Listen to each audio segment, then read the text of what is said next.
What's up guys, not Super Mario here and welcome to today's video. It's been 2 weeks since my last upload and I am honestly sorry for that. I've been busy, work, uni, exams, all those not so interesting stuff, and that's why I haven't been uploading, but I'm here to be the Academy Awards. I'm gonna be here today sharing my personal Oscar nominations because movies are a very subjective topic and to be completely honest, don't agree with every single nomination they made this year, and I'm here to change that and share my personal ones.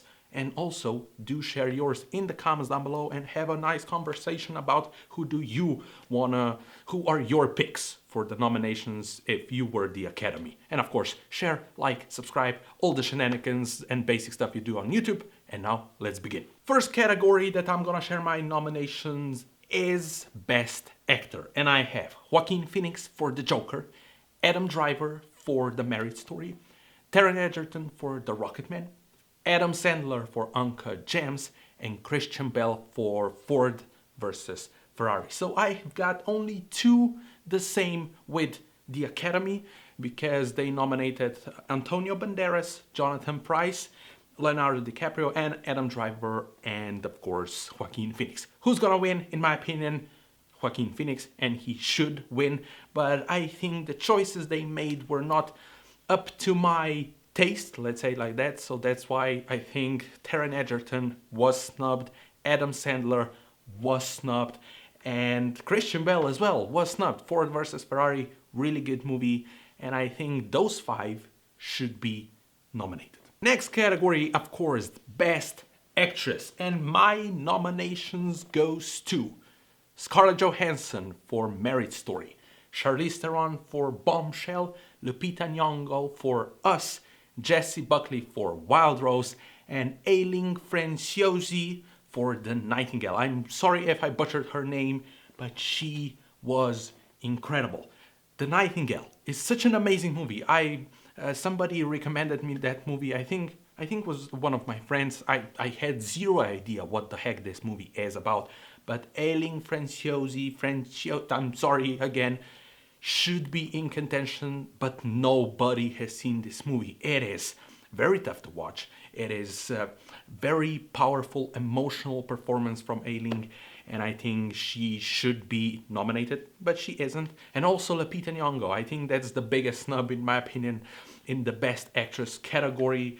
Even though I wasn't a big fan of movie Us, as most people were, I think it's a good movie, but not blowingly amazing, like people say. But I think Lupita did an amazing job playing two different characters, totally different characters together. I mean, it was creepy, it was awesomely done, so Lupita should be in there. Next category, Best Supporting Actress, and my nominees are Laura Dern for Marriage Story, Zhao Shuzhen for The Farewell, Ana de Armas for Knives Out, Julie Fox for Uncut Gems, and Divine Joy Randall for Dolomite Is My Name. Yes, completely different. I think I have only one exactly the same as the Academy. That's Laura Dern. Everybody else is different. I think the supporting actress category was one of those categories this year that has been like all over the place. Nobody knew who exactly is gonna be nominated. There was a lot of performances who were deserving of a nomination, and I think everybody that it is actually nominated deserves the nomination, but the only like front runner, and she's probably gonna get it, it's Laura Dern, and everybody else is just there because there has to be 5 nominees, even though the performances from everybody else were really good. But I mean, Ana de Armas, she carries Knives Out. Knives Out is an amazing movie if you haven't seen it, but without Ana de Armas, this movie wouldn't work. And the same goes for, my nose is itchy, and the same goes for Julie Fox from Uncut Gems. Yes, Adam Sandler is incredible, probably the best performance of his life.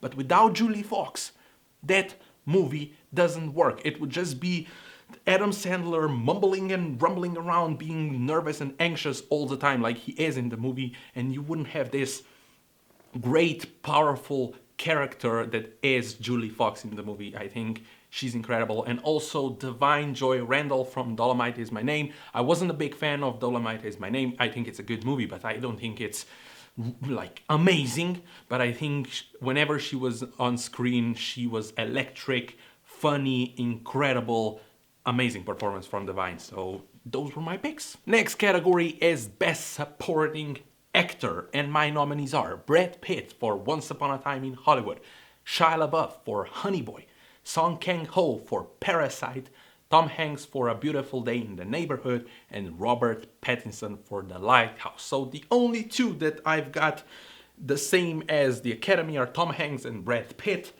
I think everybody else was snubbed. The Lighthouse in general, I don't know why. I know it's a weird movie and it's really hard for people that are that don't like weirdness and kind of random stuff happening, even though if you see the movie it's not actually random, everything has purpose. But The Lighthouse, even though it got, I don't know what it got one nomination, I think, and I think it was production design or something like that. But I think in general performances in that, Willem Dafoe should be as well in the consideration, but he wasn't.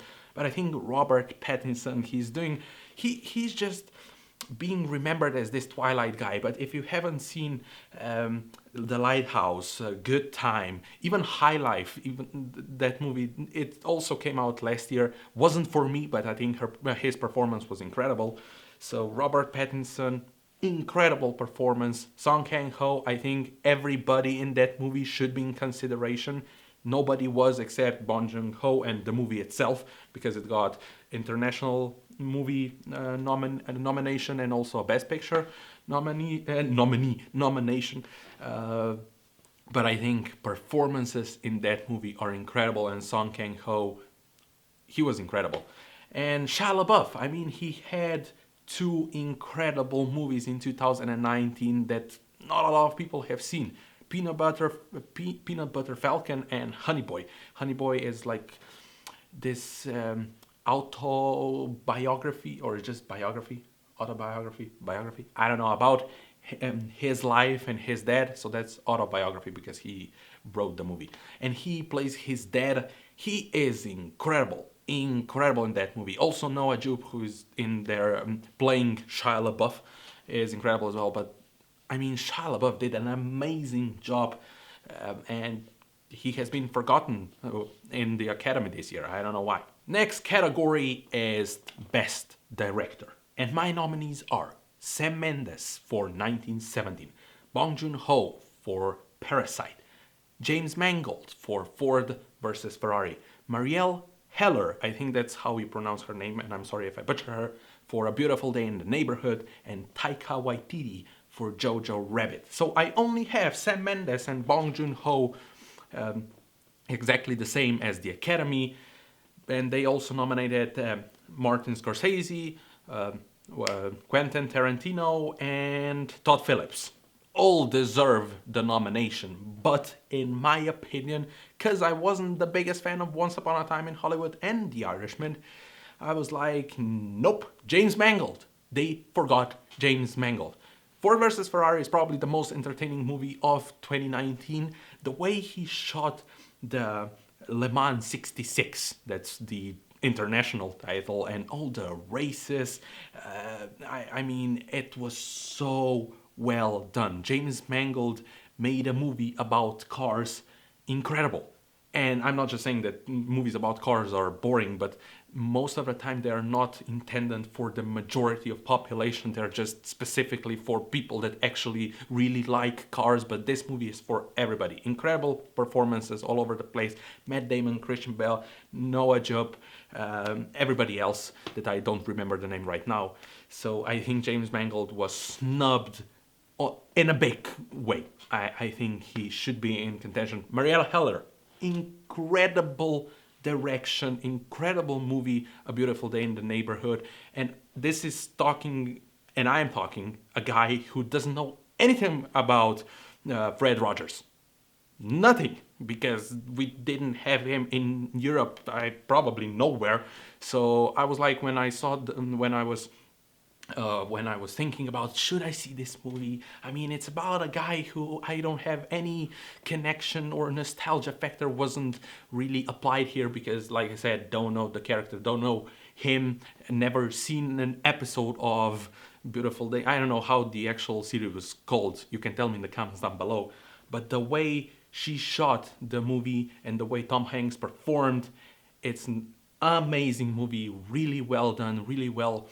Uh, it does something with the story that it was so compelling, and it is about a character that I had zero connection to. I mean, if there was something, if there was a movie about a guy that I was really connected to as a young child, I would be like, oh my gosh, I have to see this. This is incredible. But when you're seeing a movie about somebody that you have zero knowledge about, and it makes you cry, sad, happy, it's just incredible achievement. And then the last one that I nominated is Taika Waititi.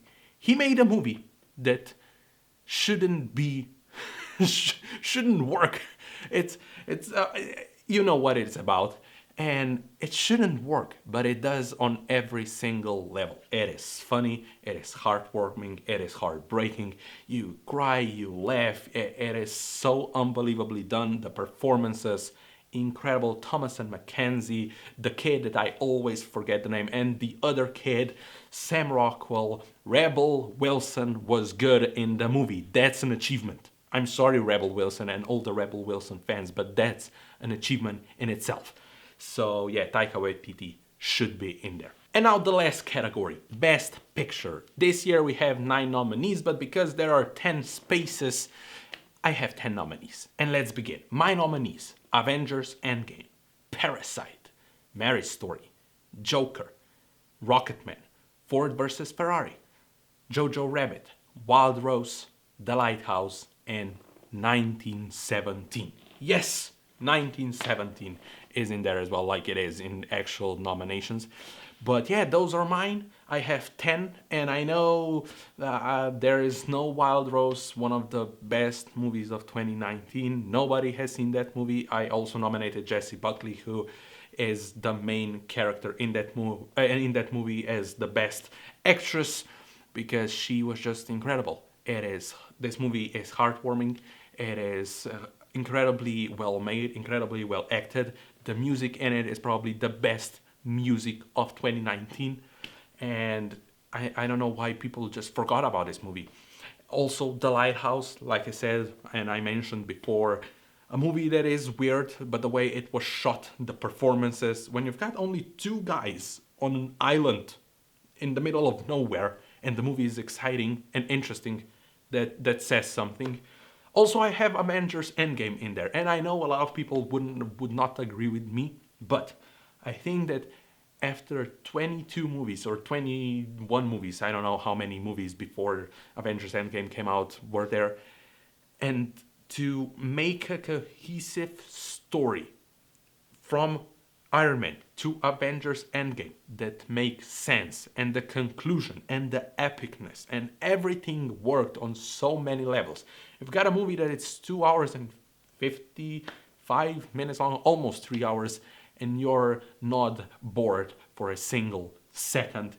That says something. And that's I know it would never get a Best Picture Oscar, but to just give the movie a nom is and show appreciation what this movie did and changed. It changed the generation. It changed the way we see superhero movies. It changed the way we see movies. It broke the barrier between genres. It broke so many different barriers, and to just not have it in there, I think it's a crime, in my opinion.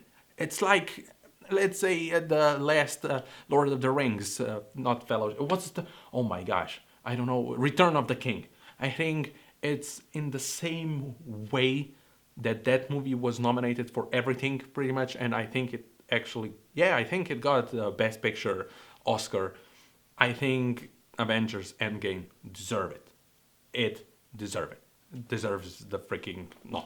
So those were my personal Oscar nominations, Oscars 2020, even though they gave Oscars for 1 year back, because that's the way it works. Share yours in the comments down below. Tell me who would you nominate for these categories that I just nominated. And Oscars are like 1 week ago. I think it's next weekend, and I'm very excited to see who's gonna get, even though I think this year is gonna be very predictable in every single category except Best Picture.